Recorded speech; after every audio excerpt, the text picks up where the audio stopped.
Hey, what's up everyone? It's Dorothy and welcome back to my channel. In today's video, we're going to go into chapter 1 of Killing Mr. Griffin by Lois Duncan. I just skimmed through the book a little bit.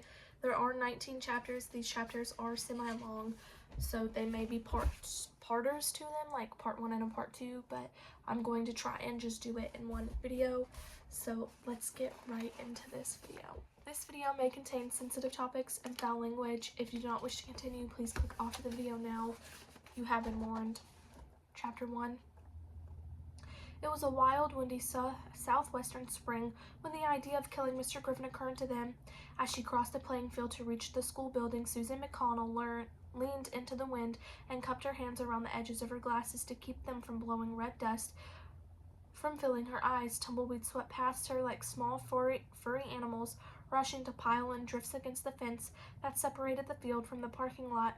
The parked cars all had their windows up as though against a rainstorm. In the distance, the rugged Sandia Mountains rose in the faint outline, almost obscured by the pinkish haze. I hate spring, Susan told herself vehemently.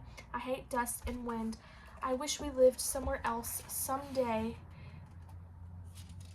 It was the word she used often, someday. Someday, she had said at the breakfast table that very morning, someday I'm going to live in a cabin on the shore of the lake where everything is peaceful and green, and the only sound is lapping water. As soon as the words were out of her, longed to snatch them back again. How are you going to pay the property taxes? Her father had asked in his usual reasonable way.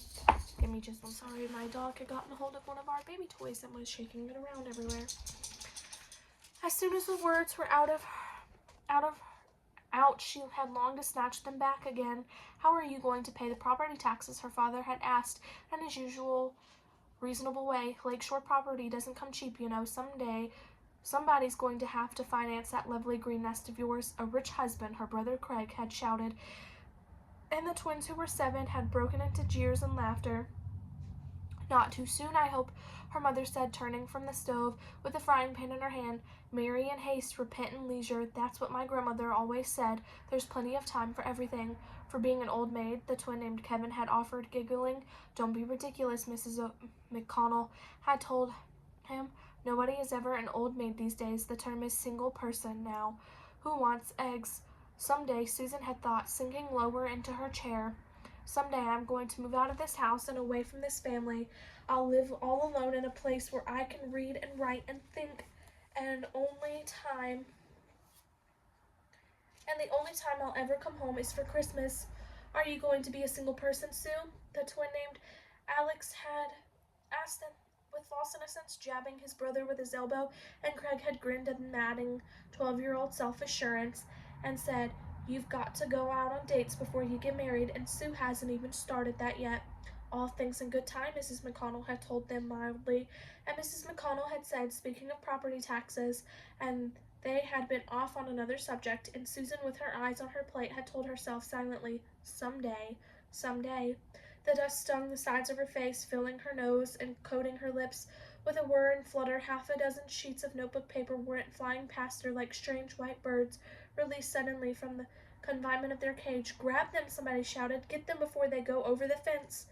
Susan turned to see David Ruggles running toward her, the slightness and delicacy of his bone structure giving him the framework of a kite, with his blue windbreaker billowing out beneath his arms and the wind seeming to lift and carry him.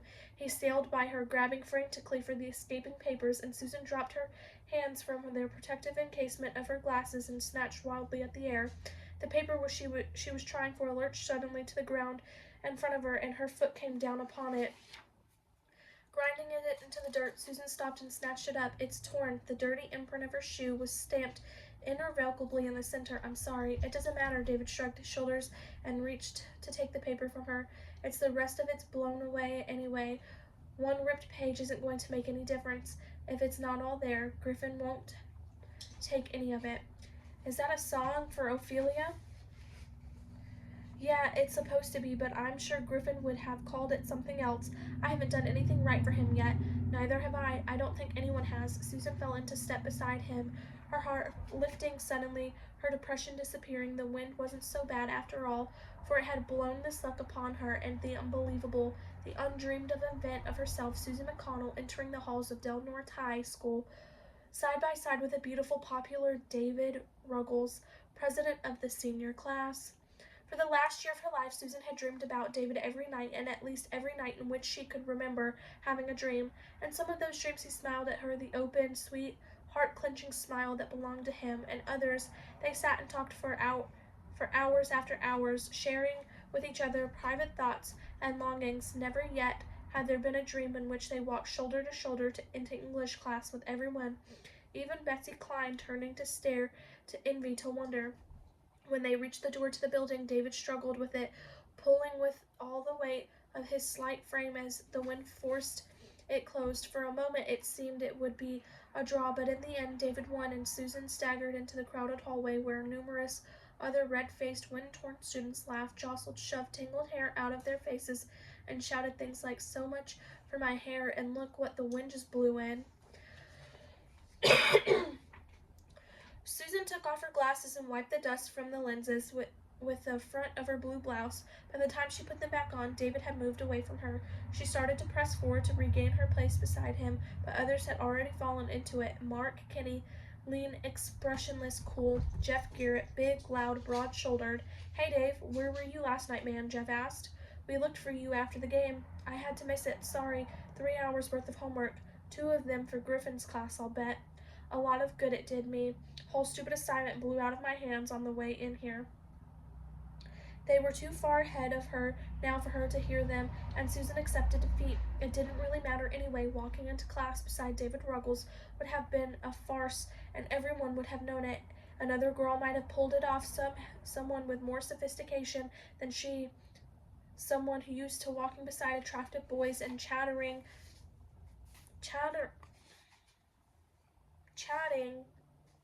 chattingly and smiling disarmingly. The only attractive boys Susan ever walked beside were named McConnell, and most of the time, she hated all 3 of them. "Oh well," she thought wryly, "at least I stepped onto his paper. That's more than has ever happened before. Next time we meet, he'll know who I am, the girl with the dirty shoes." Alex's questions come back to her. "Are you going to be single person, Sue?" "No." "Yes." Probably wasn't that an appropriate fate for someone like Susan McConnell? Someone with a handsome father and a gorgeous vicarious mother whose looks had all been poured into 3 dreadful, handsome, smart-ass little boys. But that was for now. Things did sometimes change. Someday, what? Her boniness would blossom into curves. She would get contact lenses. She who had been told by not 1, not 2, but 3 different doctors that her corneas weren't shaped right to allow her to wear them. Someday she would turn into a heart-stopping beauty overnight. Is that what would happen? I'm going to leave it off right there. This chapter got really long, so I'm going to see you guys in the next video. Bye.